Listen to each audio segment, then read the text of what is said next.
28వ తారీఖు నుండి నేటి వరకు అంటే ఈరోజు 8వ తారీఖు మార్చి ఈరోజు రథోత్సవం జరుపుకోవడం జరుగుతుంది. రేపు కూడా ఏకాంతోత్సవం పూజా కార్యక్రమాలు ఉన్నాయి. మరి ఈ చల్గల్ గ్రామానికి నిజామాబాద్ జిల్లా నుండి, ఆదిలాబాద్ జిల్లా నుండి, మరి మా చల్గల్ చుట్టూ పక్కన గ్రామాలు ఏదైనా మూరపల్లి, తాటిపల్లి, హస్నాబాద్, చెర్లపల్లి ఈ చుట్టూ గ్రామాల భక్తులందరూ కూడా ఇక్కడికి తరలి రావడం జరిగింది.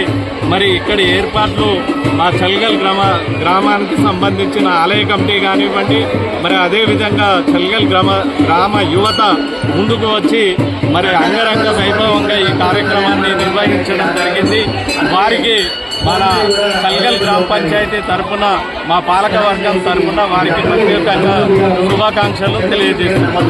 లక్ష్మీనారాయణ దేవస్థాన బ్రహ్మోత్సవాలు అనేటువంటివి పాల్గొన శుద్ధ ద్వాదశి నుంచి జరుగుతూ ఉంటాయి.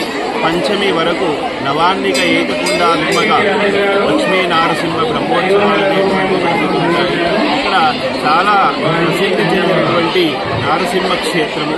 ఎక్కడెక్కడి నుంచి ఇక్కడికి ఆదిలాబాద్ జిల్లా నుంచి కూడా తరచుగా ఇక్కడికి వచ్చి ముగ్గులు పెట్టుకుని స్వామి యొక్క గౌరికలను కోరుకొని వాటినన్నింటినీ కూడా తీర్చేటువంటి చాలా భగవత్ స్వరూపము లక్ష్మీనారాయణ స్వామి.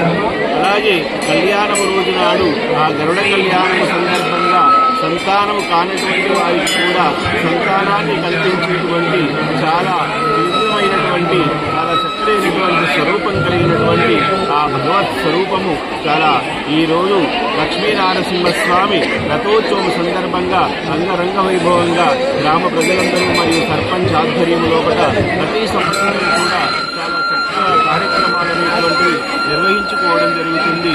ఆ లక్ష్మీనారసింహస్వామి కాకుండా శ్రీ వెంకటేశ్వర, భూమిలారి వెంకటేశ్వర స్వామి యొక్క విగ్రహాలు కూడా ఉన్నాయి.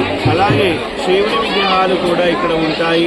అవన్నింటినీ కూడా ఇక్కడ చాలా చక్కనైనటువంటి కార్యక్రమాలు నిర్వహించుకొని కొంగు బంగారంగా ఆ లక్ష్మీనారసింహస్వామి ఈ చలిగల్లో వేయించేసి గత 50 పూర్వకాలం నుంచే కూడా ఈ లక్ష్మీనారసింహస్వామి యొక్క కరుణ కటాక్షాలు ఆపై ఉన్నాయి. కాబట్టి అందరెందరూ ఇక్కడికి వచ్చి ఆ భగవంతుని యొక్క అనుగ్రహం పొందుతున్నారు.